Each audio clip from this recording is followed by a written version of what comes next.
uma vez um livro, programa para você ficar por dentro do mundo literário, descobrindo novas histórias e se apaixonando pelos personagens.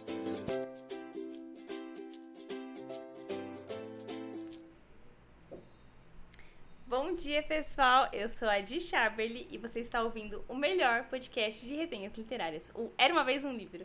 Bom dia, pessoal! Eu sou a Bia Ferraz e estamos aqui na Rádio Arte Mídia Cultural. Bia, qual é o livro de hoje? O livro de hoje, Aprendiz do Vilão. O segundo livro de Assistente do Vilão, que inclusive rolou sorteio, né? Acabamos de sortear. Parabéns para Juliana, que ganhou, né? Abraços e a gente já vai enviar o seu kit. Mas vamos lá, Bia. Vamos começar de nota? Notas. Qual sua nota, Di? Não me mata, mas eu dei 2,5. Aí a sua?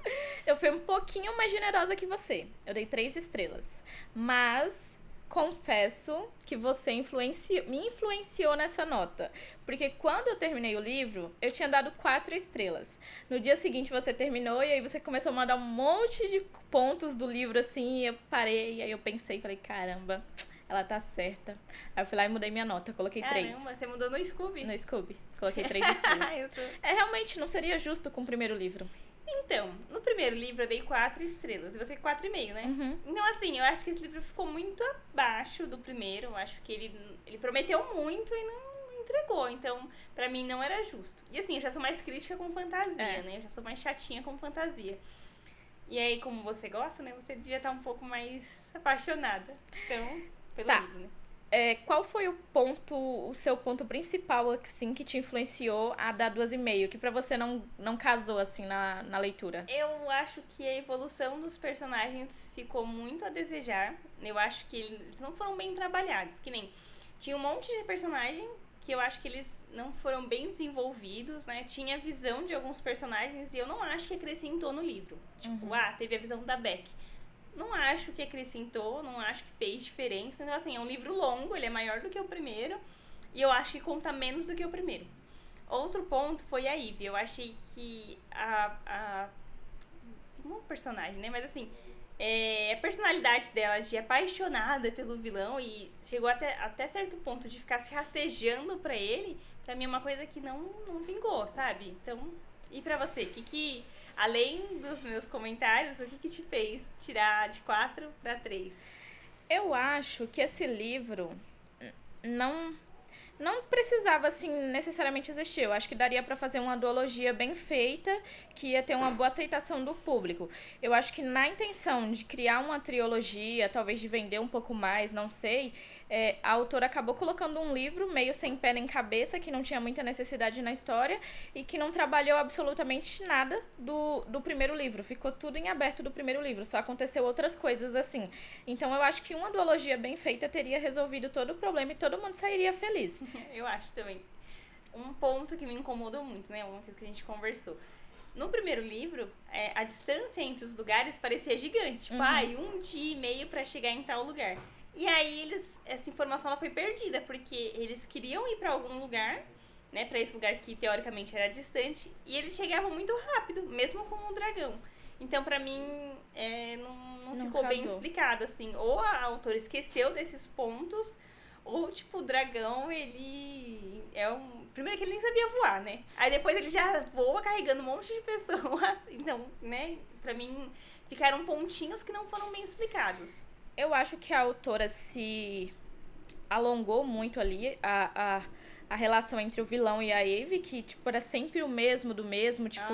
total. E deixou de trabalhar outras coisas importantes, igual você falou, a construção dos personagens. Eu acho que ela poderia ter trabalhado essa construção do dragão evoluindo, do Blade evoluindo ali com o dragão. Nossa. Tipo, ter trabalhado os pontos, porque ela só jogou personagens, apareceu outros personagens e ela não trabalhou os personagens. Sim. E ficou sempre naquela delonga ali, daquele chove não molha, da Ivy do vilão, então... Me irritou muito. Porque, assim, esse não é um livro de romance.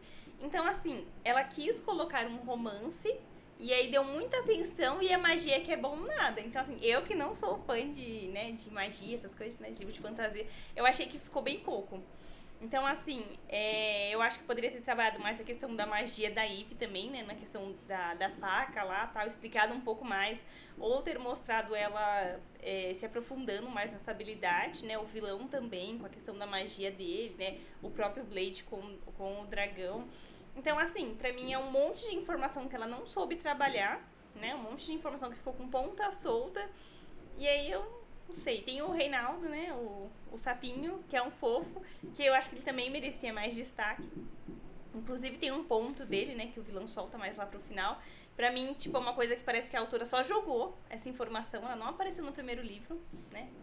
Então, pra mim... Não apareceu, mas já ficou subentendido no primeiro livro ali. Não, mas eu digo a questão do vilão com ele, né? O vilão, ele tem... né, uma missão ali relacionada a ele. E isso não foi falado no primeiro livro. Então parece que foi uma ideia que ela teve e colocou nesse segundo livro. Então pra mim não casou, não ornou. É um monte de informação que ela não soube trabalhar. Então eu assim, vou ler o terceiro quando lançar, mas só pra finalizar mesmo, assim, não... Teve umas coisas pra mim assim que ficaram meio abertas. Um ponto que é desde o livro 1, mas a gente não comentou pra não dar muito spoiler, mas como a gente já tá comentando no livro 2, acho que não tem problema agora. Até então, no livro 1, no primeiro livro, eles falam que a mansão, a Morada do Massacre, ela é protegida ali por uma invisibilidade e tal, e só quem ele permite que ultrapassa pela barreira. Aí ficou o ponto. Como que o pai da Eve conseguiu entrar e sair tantas vezes da mansão? Se ele não era autorizado, se ele não poderia ultrapassar. E como que ninguém viu? E ninguém viu, ninguém nunca via, então ficou estranho. Mas beleza, teve um pontinho ali meio isolado no livro 2 que meio que tenta explicar isso. Mas beleza, esse era o meu ponto do livro 1. E aí o meu outro ponto, como que o rei, como que a guarda lá do rei conseguia estar tão perto da mansão se eles não sabiam onde era? E do nada eles estavam lá. Exato, esse é um ponto que ficou do final do primeiro livro, que do nada eles já estão bem perto da mansão e aí sequestram o vilão. E aí, como eles estavam lá? Né? Se a distância era um dia, né? 1 dia e meio. Então eles foram lá, tipo, com 4 ou 5 cavaleiros só, né? Soldados, na verdade. Eles não sabiam onde que era, eles ficaram andando a esmo. Então, assim, foi mal trabalhada essa questão da distância. Sim. Então... Outro ponto, eu acho que o ápice do livro foi... Eu não sei se eu posso falar isso. É um spoiler? Eu acho que é. Melhor não falar, tá bom. Eu acho assim, que teve um ponto que seria o ápice do livro ali, que a autora poderia ter trabalhado mais e ficou muito jogado, não teve muita explicação. Poderia ter sido um negócio bem legal, assim, bem épico, toda aquela estratégia, não sei o quê. Do começo, né? Você tá falando. E só aconteceu. Nossa, não. E poderia ser o momento perfeito ali pra Eve e o vilão realmente, tipo, ficarem juntos, se declararem ali, ok? Não, e sair da chove não molha, porque isso é muito chato, cara. Ai, muito, muito. Porque, e assim... O que é pior é que a Eve fica meio que se rastejando pra ele. Ela fica toda hora se declarando pra ele. E aí ele, tipo, ele lá no íntimo, né? Nossa, eu amo, não sei o que, quero ficar. E aí quando tá com ela, fica de durão. Então me irritou, porque isso meio que menospreza a Eve, sabe? Tipo, ela não existe pra amá-lo, né? Ela parece que é uma pessoa muito foda lá na mansão e tal. Ela tem um trabalho muito bem feito. E aí, tipo, ficou resumindo ela uma menininha apaixonada pelo vilão. Exatamente. Então eu acho que, tipo, não trabalhou bem a personagem. Sei que talvez o principal, né, o destaque mesmo seja o vilão. Mas nem ele foi bem trabalhado. Porque ele fica nesse chove no molha, fica em cima do muro, então pra mim não vingou. E eu acho que, tipo, o nome não fez jus ao livro, assim, Aprendiz do Vilão. Eu esperava uma coisa que não aconteceu. Eu esperava que ela realmente fosse fazer as coisas ali, que o livro ia começar a ficar um pouquinho mais pesado, assim. Mais tenebroso, né? Tanto é que eu não tinha essa imagem dela virando vilã. Tanto é que no primeiro livro eu falei assim, eu acho que a irmã dela é que vai virar aprendiz. E não, nada a ver, né? A irmã dela nem tem uma participação significativa que eu acho que poderia ter também. Outra coisa que me incomodou nesse livro. Todo mundo da família da Eve foi morar na mansão. Virou uma pensão. Tal qual uma pensão. Eu achei meio, sabe? Tipo, ela encontra um familiar e leva pra lá, sabe? Uhum. E ela trata a pensão como se... A mansão como se fosse a casa dela. Tipo, nós temos um dragão, nós não sei o que lá. E tipo, sabe? Dá uma segurada aí que você é assistente. Nossa, que pensamento coxinha o meu, né? Vou retirar. Caramba. É que o vilão não quer ficar com ela, então... Outra coisa que Inclusive a Clary, né? Do nada. E ela tinha uma casa. A Claire tinha uma casa, né? Ela nem gostava de lá, de ficar lá por causa da Tatiana. E ela vai lá, começa a morar lá, então...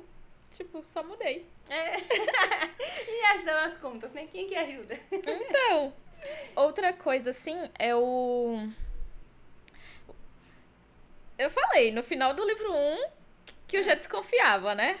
Do irmão dela. Ah, sim. E aí acabou que se concluiu. Ok. Ela aparece. Só que aí ele vai também, igual você falou lá pra morada do massacre, fica lá, fica meio aquela coisa, ninguém confia nele, mas ele não tem pra onde ir, então fica uma coisa meio estranha. Aí... Ele podia ir morar na casa que era a casa dele, lá que tá com o irmão do vilão. Exatamente. O irmão do vilão falou que ia ficar pouco tempo, então ele podia ir pra lá. Outra coisa, já tem vários romances que não estão acontecendo, o vilão e a Eve, a Claire e a Tatiane, a Becky e o Blade, e aí a autora vai lá e me dá mais um indício de romance do Gideon, né? Gideon com a Kelly, né? Com a Kelly. E aí, outra coisa que ela vai jogar e não vai trabalhar. Então, exatamente. Assim, minha filha, escreva um romance. Se você quer escrever um romance, escreva. Agora não fica, tipo, com essas migalhas que não acrescentam na fantasia e não vai desenvolver também. Tá, indo já pro final. O final não me surpreendeu, porque eu meio que já esperava. Eu tinha comentado que eu já achava que seria uma coisa assim, então não me surpreendeu muito. Lembrei de um ponto que eu queria falar. Da mãe dela. Que, assim, não explicou como que a mãe dela tava lá, naquele lugar que ela não podia ser uma pessoa. E como que ela mandava as cartas? E aí ela ainda fala, eu sempre tive cuidado em mandar as cartas pra não revelar onde eu tava. Mas como que ela mandava as cartas? O Chico Xavier. Cara, não entendi, sabe? Ficou meio... Então, tem muita ponta solta nesse livro. Muita coisa que parece preguiça, assim, de desenvolver. Então, acho que deveria ser menos personagens principais ali. Porque, querendo ou não, que nem a Becky. Tipo, ela... tem a visão dela, tem os pensamentos dela. Mas o que ela acrescenta? Né? Então, assim, aí tem o Gideon também. Tem os pensamentos dele. O que ele acrescenta? Né? Ele não tá acrescentando muito pra história. Então, por que parar e mostrar o romance dele, o possível romance dele com a guarda? Então...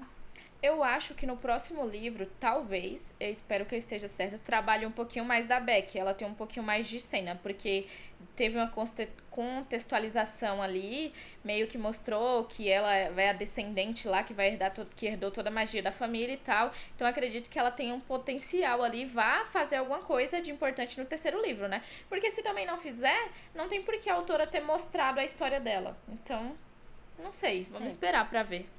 Mas esse livro não foi muito bom. Foi meio decepcionante. Acho que se fosse o primeiro livro, ninguém passaria pro segundo, lendo esse livro. Acho que todo mundo só leu o segundo assim, porque quem gostou do primeiro, né?